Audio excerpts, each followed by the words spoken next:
tayo manalangin. Amang banal na makapangyarihan sa lahat, muli po sa umagang ito ay tumataas kami ng tinig upang patuloy na magpasalamat sa lahat ng biyaya at pagpapala na ipinagkakaloob sa bawat isa po sa amin. Salamat Ama sa buhay at lakas na naglalagad sa oras na ito.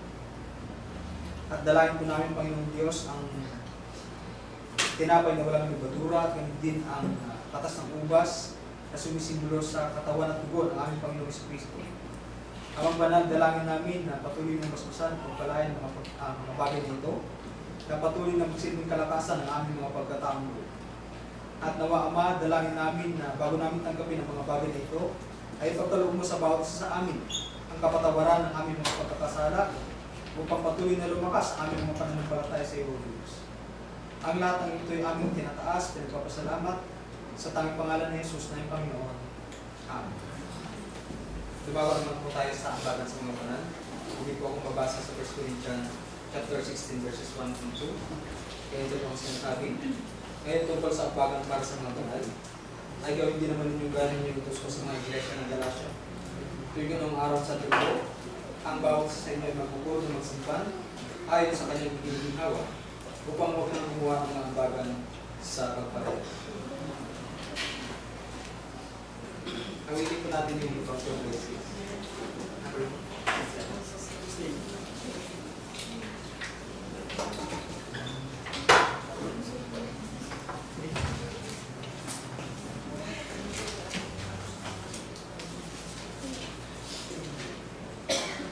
When upon us billows your tempestuous.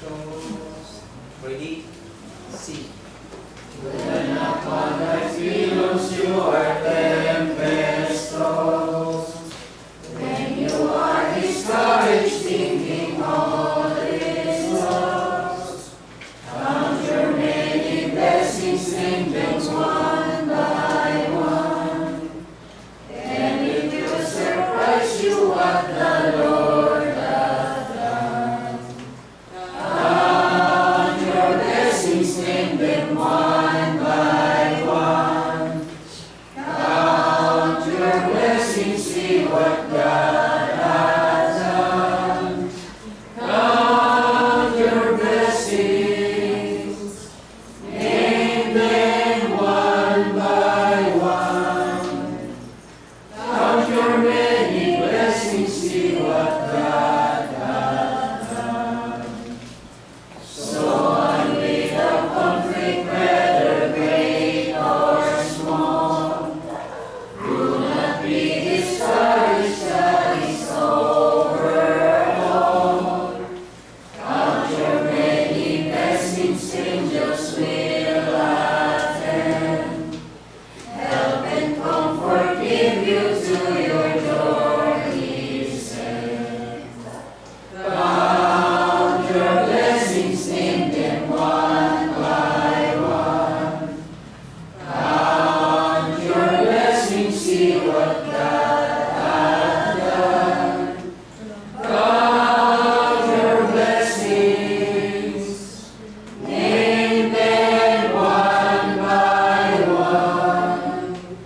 Count your many blessings, see what God hath done. Tayo pagmuli mo na namin. Huwag magbanal ng makapangyarihan sa lahat. Muli patuloy kami magpapasalamat sa lahat ng biyaya at pagpapala na ipinagkakaloob sa amin sa araw-araw. Salamat Panginoon Diyos sa mga salap nito na patuloy mo pinagkakaloob sa bawat isa. At dalangin namin o Diyos na patuloy mong pagpalain bawat isa po sa amin at patuloy na ingatan sa aming mga pinagkakabuhayan sa araw-araw. Dalangin namin Panginoon ang mga salap nito na ingatan mo na magamit sa makabuluhang mga bagay at sa pagpapalaganap ng iyong mga salita at makatulong nawa ito sa iyong mga kapatid na nangailangan pinasya. Muli Ama, patuloy kami humihingi ng kapatawaran sa lahat ng aming mga kasalanan na nalagaw sa iyo. Ang lahat ng ito ay aming sinasamo, dinadalangin hinihiling, patuloy na pinagpapasalamat sa tanging pangalan ni Jesus. Amen.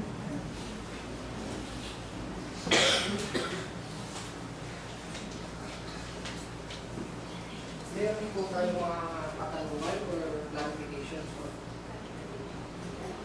Una sa lahat po, natutuwa ako kasi yung format ng parehang ninyo ni Brother JM, nabigyan ng diin. At sa bawat tanong na nanganganak sa utak ko, nilalagay mo na doon yung tanong. Nasagot lahat yung tanong. Isa lang, clarification. Pag sinabi po bang chosen people, regardless po ba kung anong religion? Kasi nakita natin dun sa part ni Brother JM, yung pag-asang tinatawag, ang lahat meron. Pero, paano kung nasa ibang reliyon ka o nasa maling reliyon? Ayaw natin sabihin maling reliyon. Kasi lahat ay nandun yung pag-asa na may Diyos na hindi ka pababayaan. Yun bang sinasabing chosen people ay regardless kung anong religion mo? Religion. May mga hindi po kasi tamang religion. Hindi po lahat ng religion ay sa Diyos. O hindi lahat ng religion ay sumasangguni or nag-with accordance sa nakasulat sa Biblia. So, doon po sa bagay na yun, ang sagot ko po doon, hindi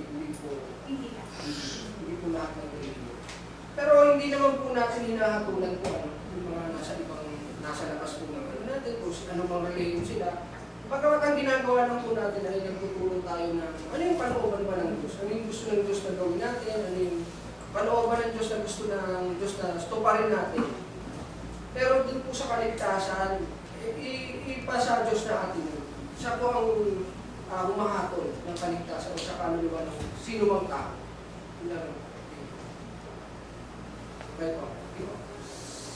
Brad, sa panahon kasi ngayon, marami na nakakalimot sa Panginoon. Una-una, katulad ng mga kalamidad na dumating sa atin, ay hindi na nalalaman ng tao na paano ang Panginoon. Kung dumadating lang ang mga kalamidad, saka lang nila may Diyos na nalalaman. Sabi niya ni Brad, dahil nakakalimot na marami din. Ang marami kasi tao, puro lang kasamahan ang nagagawa. Ma'am, pambihira lang ang katulad natin na sumasamba sa Panginoon na patuloy natin regalo siya. Pero ang karamihan sa tao, puro kasamahan. Pangungurakot. Katulad ng blood control, milyon-milyong pera na ating ibinigay sa gobyerno. Anong ginagawa nito? Nilulos tayo nila. Wala silang takot na gastusin ang mga pera ito para sa kanilang pansariling kagalakan o kapasiyahan. Hindi niya nalaman ang Panginoon ang nagbigay sa kanilang buhay. Nasaan sila pag sila ay namatay? Importante po na, siyempre, para sa ating mga tao, gusto natin makamit yung hustisya eh. Gusto natin maparusahan yung mga mapang-abuso, yung mga ganyan, kurap. Kung hindi man natin sila mapalagot, no? Sa panahon yan, sa buhay na ito, umaasa tayo na merong Diyos na umahapon ng fair, na meron tayong Diyos na umahapon ng may hustisya. Tulad po yung buhay ng pulubi na si Lazarus, na yung mayaman, masyadong sakin, hindi na iniisip yung kapwa niya. No, nakita po natin doon na merong kahantungan yung mga ganito pong klase yung mga pag-uugali. May pag-asa po tayo. Mara pa isa. Kasi narinig ko sa mga tao nagbubuhis. Sabi nila, kami na nga nagbubuhis, kami pa ano po purisyo. Bakit hindi ginawa ng mga taong walang Panginoon sa kanilang buhay? Ang mga ganitong Dahil po dyan, magagawa po ako ng lesson na tatalakay sa ganyan pong issue para po maano natin, maintindihan po natin ang Diyos. Nalaman po sa idea, maaari po natin pag-aralan. Sa mga susunod. Next week, maaari po, sasabitin ko po yung ganyang klasiko. So sana po na busog namin po kayo sa mga aral na ibinahagi namin ni Brother Jarmer. At nagpapasalamat din ako sa kanya na ako'y na-inspire at nabusog sa kanya mga aral. Maraming salamat po. Magandang umaga. Maraming salamat.